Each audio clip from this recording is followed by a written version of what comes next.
All right. Okay. 5, Where I was. 3, 2. Hey, everybody. Welcome back to the Circle of Knowledge. This is your host, John Kovach Jr., president of Amplified Minds, founder of the Champion Circle, and I am super excited, as usual and always, to have another wonderful guest and an exciting friend on the show today.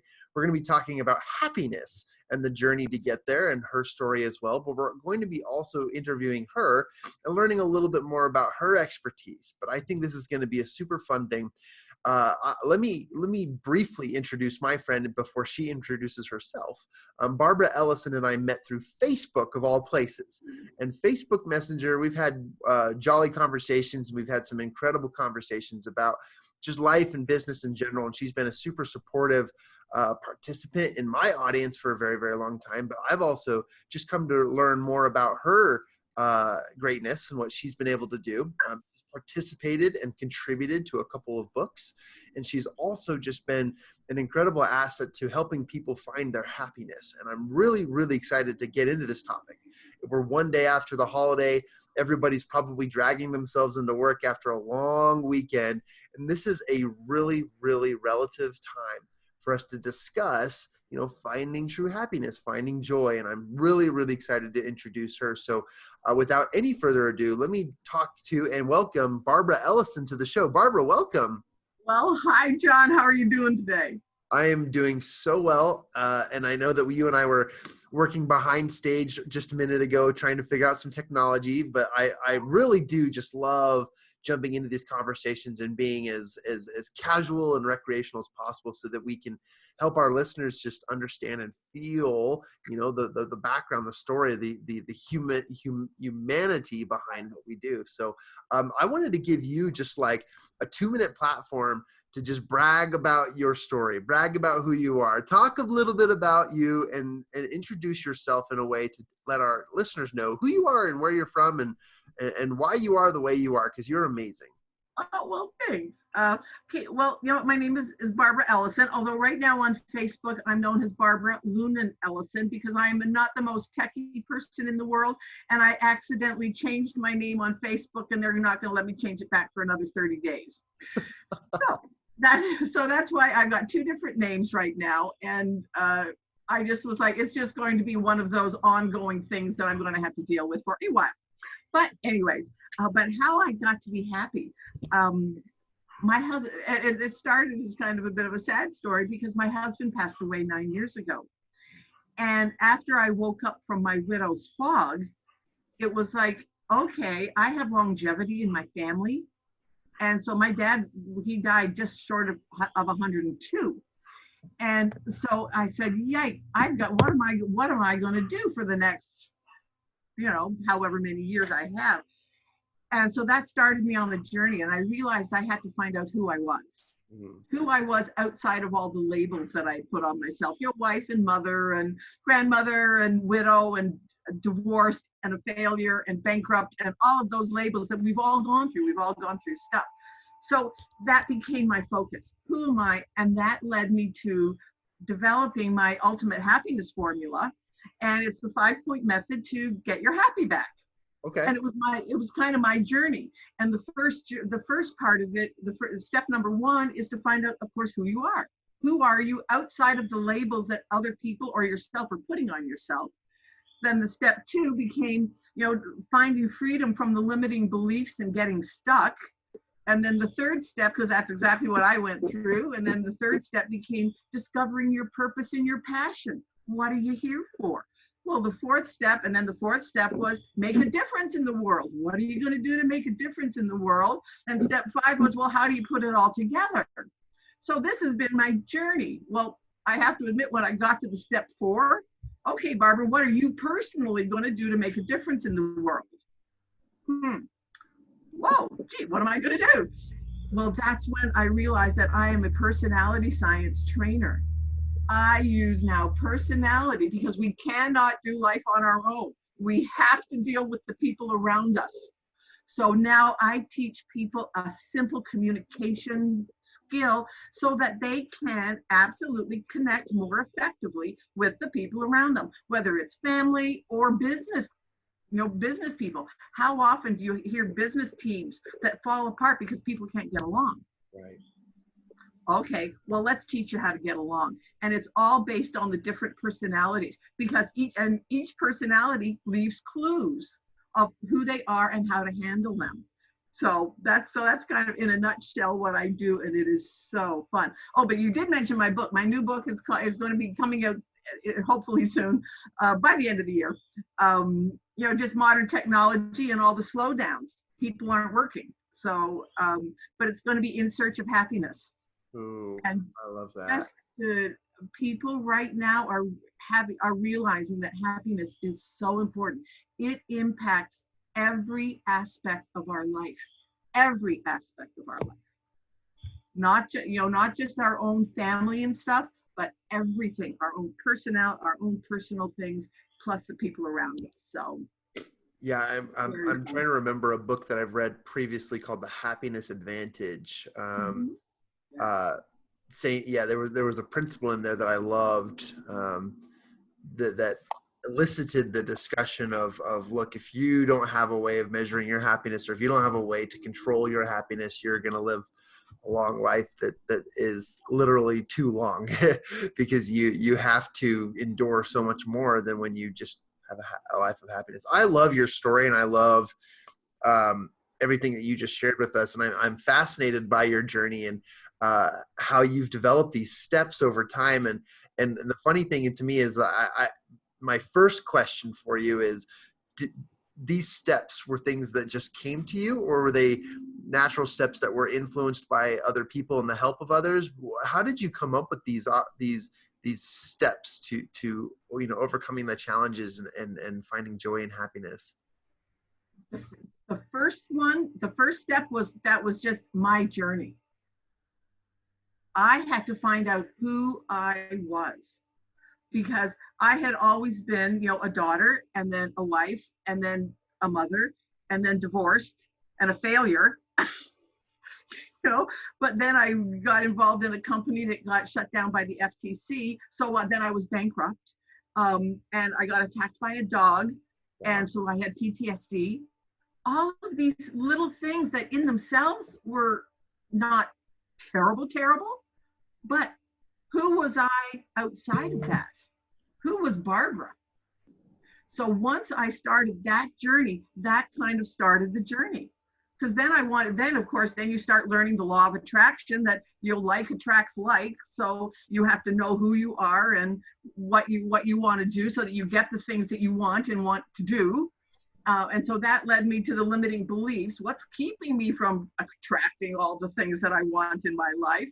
And then it was like, okay, well, now that I'm starting to attract some of the things in my life, what do I want to do with it? What's my purpose? And I always thought that purpose had to be something so big. You hear about these larger than life people that have these huge missions, and well, I'm just starting. I'm 60 years old, restarting my life, and what's my mission? And so all that limiting beliefs and stuff all come in, and we've all been through that. We're stuck, and we feel stuck, and we can't go forward. And then one day it was like, Barbara, what do you really like to do? And once I asked that question, the universe and your brain and your intuition will start to tell you. It'll start to give you little clues. Well, you know what? Okay, so number one, I want to serve God. Okay, that was an easy one. Yeah. Well, but then what? Okay, well, I like learning. I want to learn. And then the thing was, oh, well, I'm going to teach other people what I've learned. And so once I had that, everything that I've done since then has come under that passion. When I learn something, I teach people. I do Facebook Lives, I come on, I do interviews, I do all sorts of things to get the word out, because you know what? If I can learn something, everybody can learn something, and we all learn something differently, and we all share it differently. So that became that. And then I told you that my, make a difference in the world was, we need to relate to the people around us. And so that just became such a passion to me now to help families and businesses to, because when you're happy, you're more productive. And when you're happy in your family, you're happier at home. When you're happier and more productive in your business, you're making more money, so you're happier. Yep. It all connects. It all connects. And then it was like, oh, this is my 5-point method to get your happy back. So it just kind of all fell into place. I know, I'm a woman of faith, so I believe that God was directing me, and so many people have said, "Oh, Barb, that's just exactly what they need." That's what I needed to hear. That there is a step-by-step process. That when you just do the process, and one of the things that I pride myself on is that I give people specific steps, specific tools, specific things that they're going to do in each step. Because over the years, I have taken courses where they told you what to do, but not how to do it, not how to implement it. So now I just share with people exactly the things that I do to be happy. The exercises that I do, the things that I do every day. And I'm not happy all the time. No, of course not. Absolutely not. However, in general, it's joy. Oh man, I love hearing that. And it is so fun. And I'm speaking for myself and hopefully for my listeners, but as we talk about this and you said the phrase, get your joy back. I love it when you say it. It just sounds so cool. It's so amazing when you say it. I love that. I am curious. You and I talked a little bit before we started the show about a skit or a little activity you wanted to walk us through. I'd love to walk through that. Do that. Okay. I'll just give you a little preface to it. When I was introduced to it, it's a system called Bank, and it's from a company called Codebreaker Technologies. They are okay. You've heard of Bank? I'm familiar, but keep going because my listeners probably aren't. Okay. And what they have done is that they have put into like all of the values. The thing is that personality science is not anything new. It's been around for 2,500 years. Right. Most people have done some kind of personality profiling. Like for myself, I've done DISC. I've done a couple of different DISCs. A friend of mine had one. Oh, I don't remember the name of it. It was like a 90-minute thing that it took me to do. Gallup Strength Finder or something like that. Yeah, I've done that one too. I've done the color wheel. I've done the elements. I've done the animals, the lions and the tigers and the bears and all that kind of thing. So it's nothing new. There's over 200 different personality things. However, the difference was when I was introduced to Bank, not only did I learn about myself, but I learned about other people, how to recognize other people. And one of the things that they have now come up with, and his name is Gladwell, it takes 10,000 hours to be a master. Yep, but then they're right. Yeah, it takes 10,000 hours to be a master. So we have to learn about other people, but they're also coming out with a thing called emotional, the EQ, which is your ability to handle your own feelings and emotions, but also to impact how to handle the emotions and the impact of other people around you. And so they have really realized now that, like, statistically, the people that know the EQ of how to handle other people are 70% more productive. Oh, wow. So what's that going to do to your business or to your family? So, and so that's kind of where it's at. So I do a little skit to introduce the different personalities. Okay. And you will see yourself, because we all have one that we kind of are our primary personality style. We are a combination of all four of them. Absolutely. However, but once in a while, it'll be like, oh, that's why I do that. People will recognize themselves in what. So we'll do a little skit, and then we'll see who's what. Now, can people interact with you, like add things to the chat and stuff? Yes. Because then if they see themselves, it'll be fun to see, okay, how many of each code we have. Right. It is always fascinating. It's always fascinating to see the different, because people will say, oh yeah, that's me. Oh yeah, that's me. Yeah, oh no, that's my husband. Right. Right. They'll recognize somebody else. And I will share a quick story of my husband and I just to illustrate it. Okay, so let's go. She puts on the blue glasses. Blue glasses. Hi, my name is Blueprint. I value structure, following the rules, planning.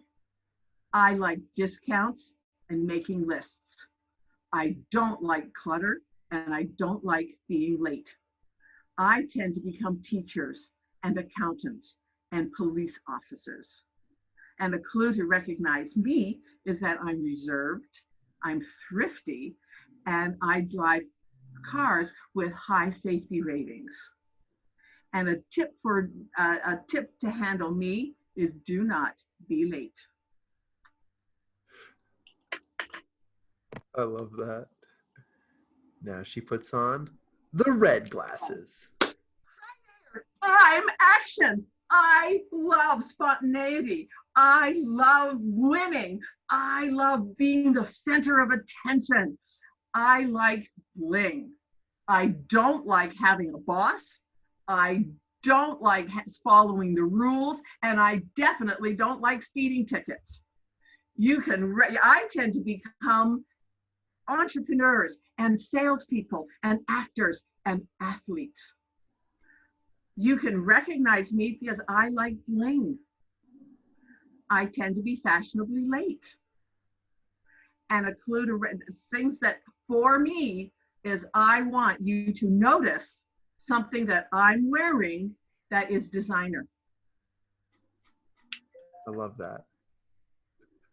And then the yellow glasses. And then the yellow glasses. Hi, my name is Nurturing. I value being part of a community. I love authenticity. I want to be in harmony with everyone. I love eye contact and I love fresh flowers. I don't like feeling left out and I don't like feeling like I'm doing the wrong thing. I tend to become nurses and caregivers and work for nonprofits. And a clue to recognize me is that I give warm, enveloping hugs. And a tip for handling me is to remember the big events in our lives.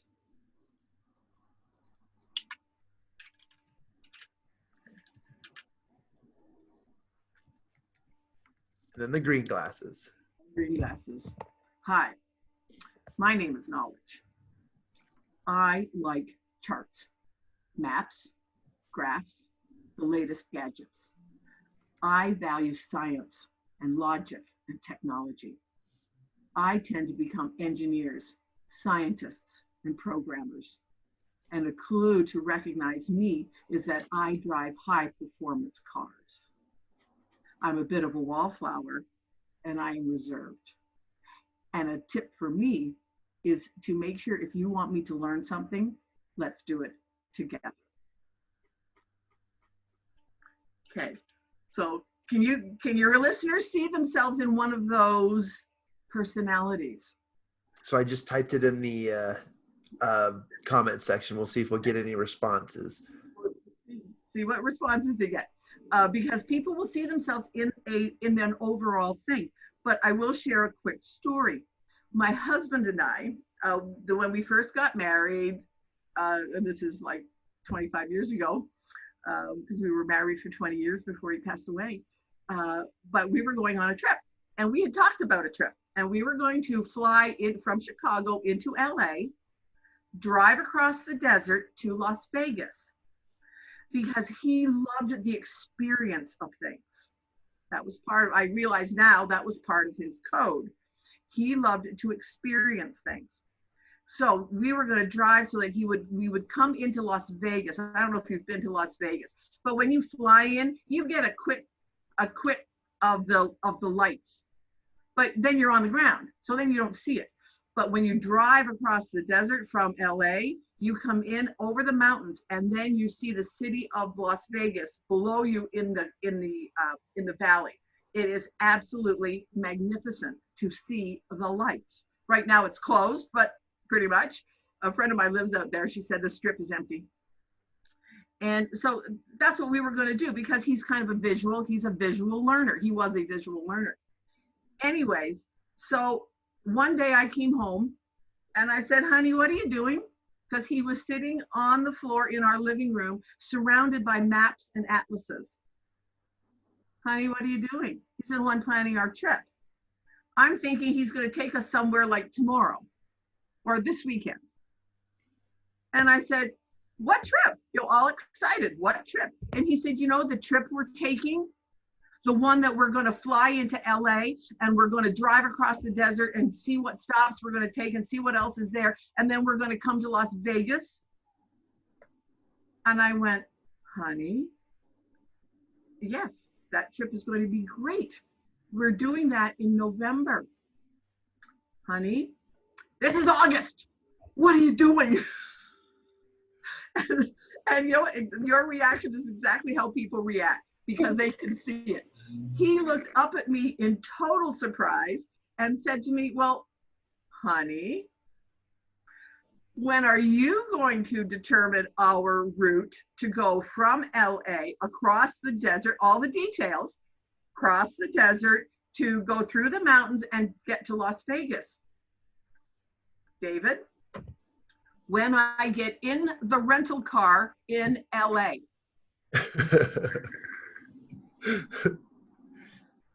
He was flabbergasted.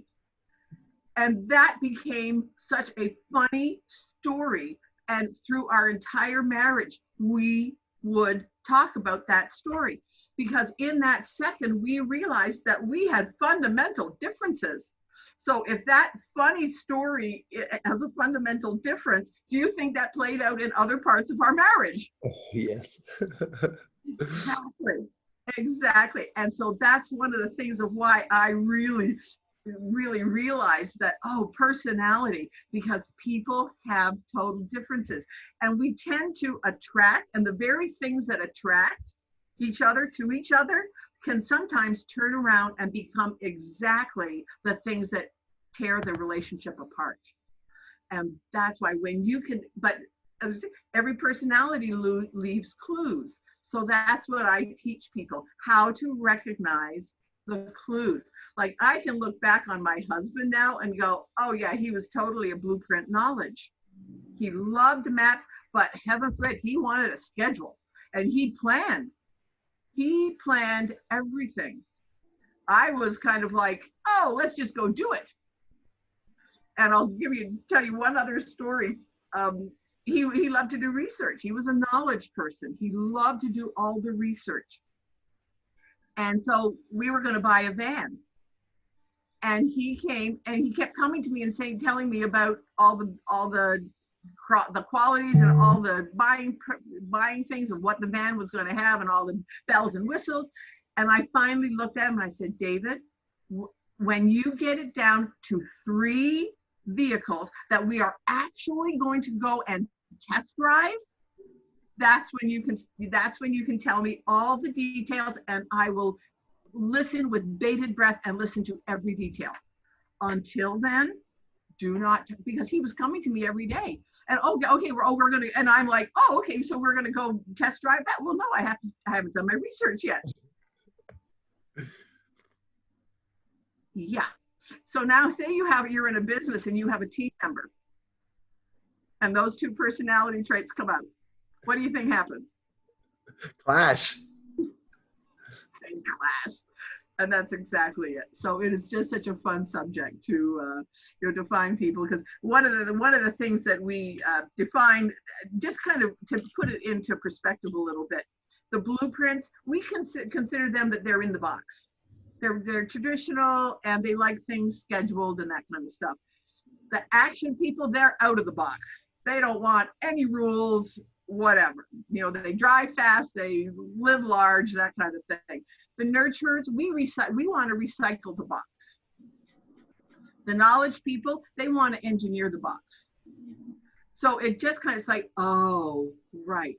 And I will give you one little clue to recognize people when you're in an audience and people, you'll say, oh, gee, how many of you, like, and I've done this many times, how many of you think that you're blueprints? And they'll kind of do this, they'll kind of like this. Yeah. And then, well, how many of you are actions? They're up here because they want attention. Well, the nurturers will kind of do one of these. Yeah, that's me. And the knowledge people, they'll just kind of sit there and go, and they'll just kind of slight arrogance that, oh yeah, that's me. Yeah. And it's so funny because it's the reaction that most people have within their type. So as I said, we are a combination of all four of them. Like once in a while, my action, let's do something spontaneous, butts up against my blueprint. But no, okay, now let's plan this a little bit more. And so so that's what would happen to my husband and I. My nurturing, spontaneous person would butt up against his planner. Right. Oh yeah. So it is just so fun. So that's kind of what I do. So and I do have a free gift for people. Oh. That if they want to find out what their personality is, they can go, it's a bit.ly link. It's bit.ly/Barb code. And the Barb has a capital B. And they can go in that, and on the page, it'll say, you'll crack your code. You'll pick out what language, make sure you're in your own language. It'll mostly come up English, but there are other languages. And then you will crack your code, and you will get a free report. And it's like many pages long. It'll tell you all the things that you like, the things that you tend to not like, and it's really a cool thing. And how I'm using it is for like teams. Everybody does their code, and then they talk about it. Because what happens so often, especially in teams and in families, lots of times there can be, like, have you ever been in a situation where there's a little tension, but you're not quite sure how to bring up the subject? What this code does is everybody cracks their code, then they read it. Oh, that's why you do that. Oh, that's why you do that. Because then you can compare them. Yeah. And then it starts the conversation, and then it just becomes fun. Oh, and it breaks the tension of, okay, oh, right. So, like I can look back now and go, oh, well, that's why David did that and why he would drive me crazy. And why I drove him crazy. David, let's do it. And he just, but no, we have to plan this, Barb. And it was tough. It was tough. So, but I'll tell you one personal story. My youngest son, he is totally a blueprint, very traditional, he loves planning. And I could never figure out why, like sometimes we would go out for lunch and he would say, oh, well, Mom, I've only got an hour because I've got plans. Never understood it. Now, when we are good, well, I'll tell you, but right before COVID hit, I started on the Monday, honey, do you want to go out hey, do you want to go out Saturday or Sunday? He said back. Do you want to, Mom, yeah, Saturday. Well, do you want to do breakfast or lunch? So that was Tuesday. Wednesday was like, well, what time do you want to meet and where do you want to go? That was Wednesday. Thursday, wow, I can't wait to see you on Saturday. Friday, it was like, hey, we're still on for tomorrow? Yes, Mom, we're still on for tomorrow. I'll meet you there at 9 o'clock. So 9 o'clock to a blueprint means 8:45. So I know that now. So I was there at 8:45. So we walked in the door almost at the same point. Walked in the door at 8:45. You know what time we left? 12:15. Wow. Because he had cleared his whole morning for mom time. Oh. Instead of me trying to just interrupt his plan, I was the plan. And it has made, and that was, and so that was just before COVID. And so now we're already planning for when they open. Oh. We're already starting to plan because he's in his 40s now. And we had absolutely, and we do that every time now because I've learned that that's what he needs. So it's not about what me. And so it's just been such a blessing to be able to do that, to impact my family. Wow. I love those examples. I love that story. So if I'm not mistaken, your code is you are a blueprint nurturer or No, I'm a nurturer first. nurturer first. My blueprint and action are next. Blueprint. I want to change I want to impact the world. That's my overall thing. I want people to be, I'm on a mission to make happiness the norm rather than the exception. So yeah, I'm a high nurturer, but my two are my blueprint. Oh yeah, my blueprint shows up a lot. And I love that. I love that combination because, it makes sense with your examples and your stories, but it also it oftentimes will paint people in a stereotypical picture, and you're either this or this. And when people say they're part of, one of their highest codes is a blueprint, they put them into this box, but not you. This combination of nurture and blueprint is amazing. It's bubbly, it's friendly, it's loving, and then it's also structure and time bound and incredible. I posted it in the comments section. I hope everyone goes and takes a look at her free code to go get your assessment. I've done it too. I'm a nurturer first, and then I'm an action taker second. I love I love everything that you said in the example about the red glasses because I feel like I'm 100% behind that, and it's just part of my lifestyle. But at the same time, I care about people more, and there's some interesting dynamics there, but I appreciate you sharing that with everybody. What's a piece of knowledge that you feel like everyone should take with them, something that they need to do, or we'll start with the knowledge piece. What's a piece of knowledge you'd like everybody to know? In total relationship, you know what? I think one of the biggest things for me that I have found is stop listening to other people of what other people want from you. Because so often, how many people do you know that are in businesses just because their family is in a business, Right. and yet they are so totally not happy. And for right now, one of the things that is a right now thing, stop listening to the news. You can keep aware of what's happening, absolutely, but do not listen to the news all the time, every day, because it's such a negative connotation. Everything is negative. Because news is sensational. You don't really hear lots of times about what all the good things that are happening. In fact, a couple of days ago, a friend of mine and we were talking about all the positive things that are going to come out of this.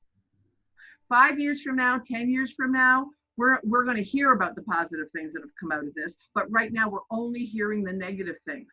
And one of the examples that I had shared with her was when the 2008 real estate crashed. Okay, things came out of there. Airbnb was one of them. Airbnb, who in their right mind would rent a bed? And yet now you can rent a castle through Airbnb. Do you think that has changed the way people travel and the way people view their homes? So instead of a home sitting empty, hey, let's rent it out. It adds to the economy. It gives people a great thing that they can do. But that came out of the real estate crash of 2008. And yet we think Airbnb, yeah, everybody knows about Airbnb. You can rent a castle.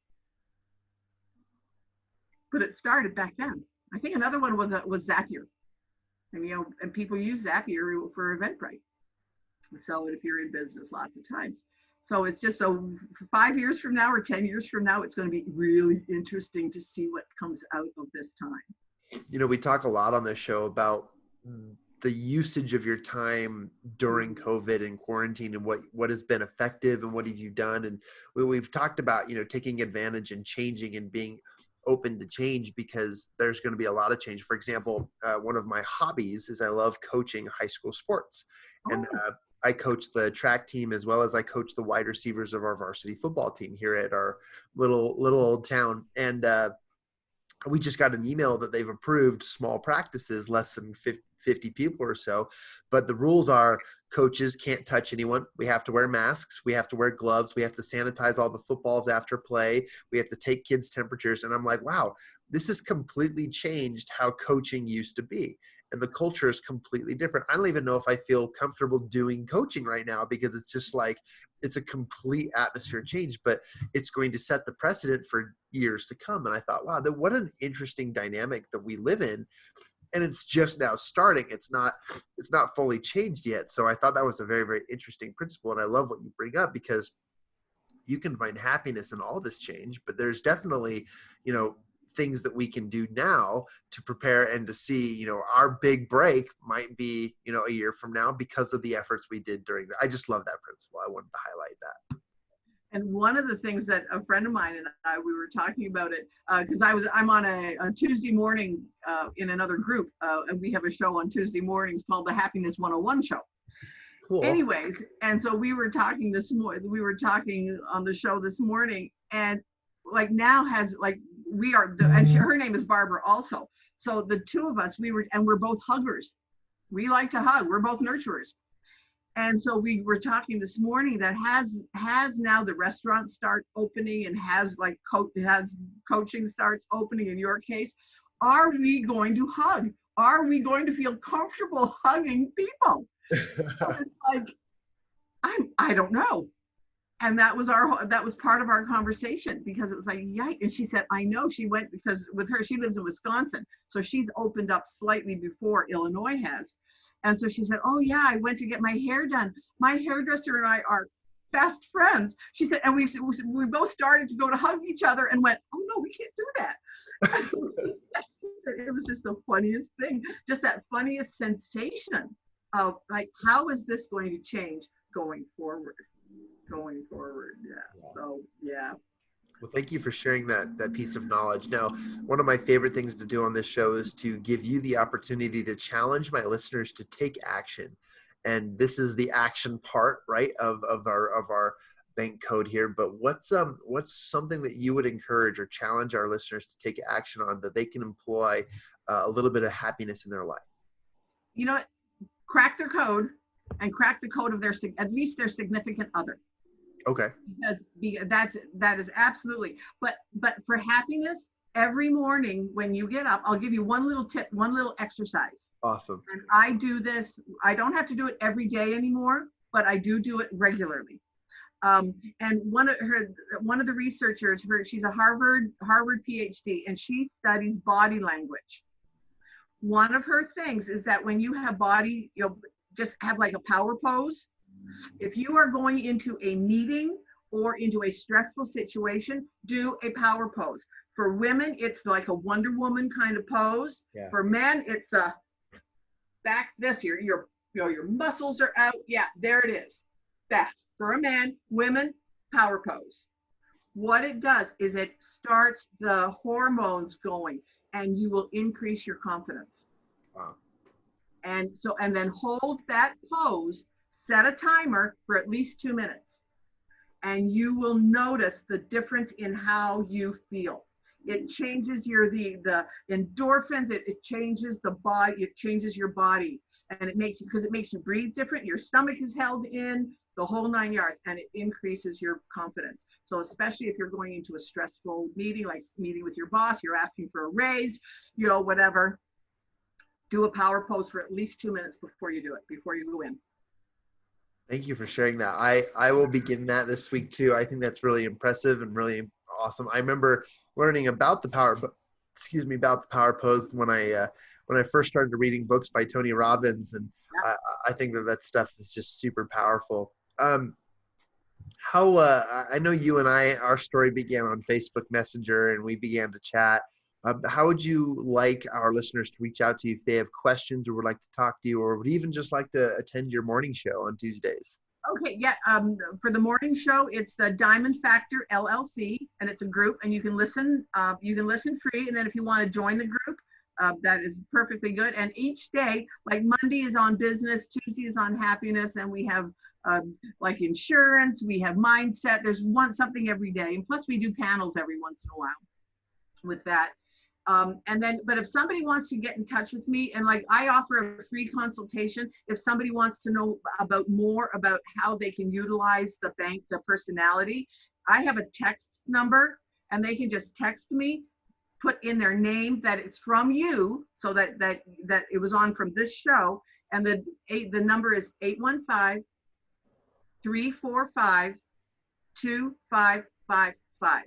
Leave me a message. This is your name. your phone number, that it came from you, and then what I'll do is I'll send them a link to my calendar, and then we can, set up a conversation if they want to find out more about, because with bank, I mean, you can become an affiliate if you want to use it in your business. That's all things I talked about with you, and we do that as a pre-consultation. So.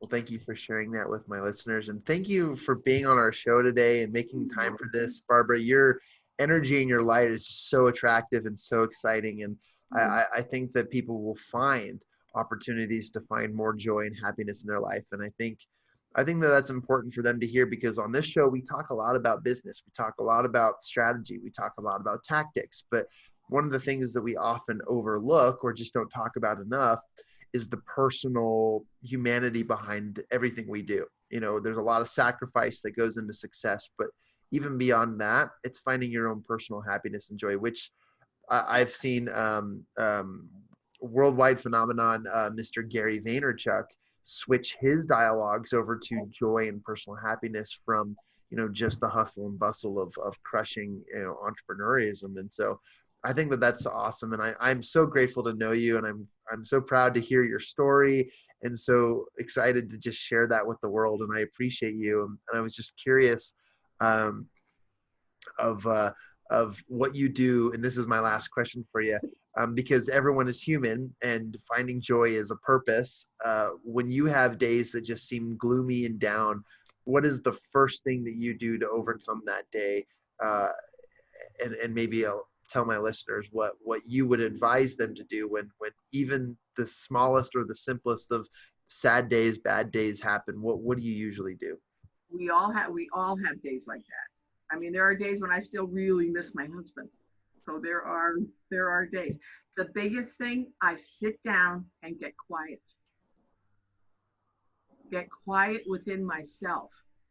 Because then when you get quiet within yourself, the emotion that you're feeling, okay, where is this coming from?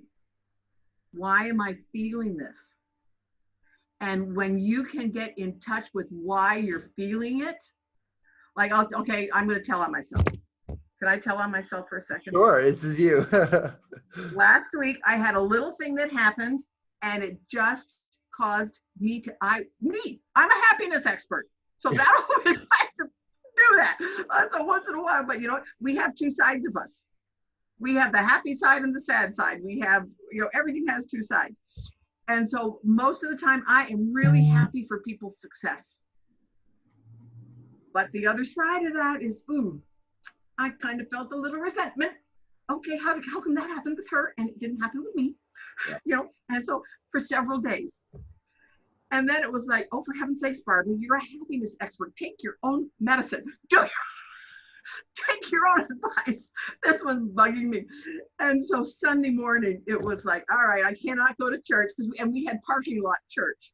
We all go to church, but we stay in our cars, and we have parking lot church. Anyway, so I said, I have got to get rid of this. This is ridiculous. So sat down. It was like, why am I feeling this feeling of resentment? And it just was like, oh, well, I just felt like I was left out, and it's like, oh yeah, there's my nurturing personality coming out. And then once I just sat with it and just said, you know what, it's okay for me to feel resentment, because once in a while, we are going to feel the opposite. We're going to feel happy for somebody, and on the other hand, we're going to say, how could that happen? Why isn't that happening for me yet? All of those things. Well, so when you can just sit with that feeling, within usually 3 to 5 minutes, you'll feel that the feelings start to lift. Oh, okay. Yeah, I felt it. I was resentful. I've been dealing with this and I should have let it go right away. Didn't. But so then all the guilt goes away. Right. And that is the biggest thing, when you can just sit quietly within yourself. And in fact, and where that comes from, one of my mentors, his name is Tyson Sharp, and I'm going to give him a shout out for his podcast. It's called Awaken Your Business, and it's on iTunes. And he is all about getting in touch with what's going on inside that is impacting your business. And it was like, oh, yikes. Barbara. Yeah, I was totally feeling resentful. Here's me, the happiness expert, but I had to take a dose of my own strategy. Barbara, you got to do it. And it was like, and then like, yeah, oh yeah, and then then I told my girlfriend about and be authentic. Yeah. If you're feeling it, tell somebody. Hey, this is. I mean, I broadcast Facebook sometimes things. And people say, how can you do that? It's like sometimes because what God puts on my heart to talk about on my Facebook Lives, sometimes it's like, I can't believe I'm talking about this, but you know what? Sometimes I'm just talking to myself. I just happen to be doing it out loud on Facebook. Yep. Don't you feel like that sometimes? That you're talking to yourself, that this is something that you need to deal with yourself? I just happen to be doing, like right now, I just happen to be doing this out loud on Zoom. I would say more times than I ever expected. I definitely say, wow, that was great advice. I need to freaking take that. Oh, man. Exactly. Barbara, thank you so much. Thank you for sharing all this incredible knowledge with my listeners. And thank you so much for just being you. You've been an incredible friend and an awesome connection. And I look forward to more developments between us. And I hope that we can, have more opportunities like this to share. And I appreciate you and your time. And I can't wait to, follow up and hear the results of everyone on our show who have enlisted in your bank code assessment. And I just appreciate you and thank you. So yeah, in fact, next time, I mean, we can talk about how people learn, and that's part of how you accept yourself, how you learn, and what stage of learning are you in, and why people get stuck. That's a fun topic too. So. Okay, I'll put that on the calendar. Let's schedule that. I'd love to learn that. I think that would be an awesome follow up to this one. It works. It's like, oh, in fact, I will share one thing. One day I was doing it in a meetup group, and there was like about 30, 35 people in the group. And one of the girls, when I got to when we were talking about the learning styles, and I said, so how many of you think this is your style? And this one girl came right on and she said, Barb, she said, I have to tell you, she said, I've always felt like I was stupid. Oh. But I realize now it's because I was trying to learn the way other people in my family were learning, and I'm not that kind. That's why I do what I do. Wow. When the light bulb went on for her, that I've always felt like I was stupid because I didn't learn the way everybody else around me did. And that's why we do what we do. And it has changed her life, because now she just says, oh, yeah, I'm a visual learner. She doesn't care that everybody else is, auditory. She doesn't care, because she accepts herself now that that's how she is. Light bulb moment. Light bulb moment. Well, I could talk to you forever, Barbara. This is awesome. Thank you. Thank you again. To all my listeners, please take her knowledge. Thanks for having me. Awesome. And again, this has been an awesome, awesome interview and conversation on the Circle of Knowledge. Thanks for joining us.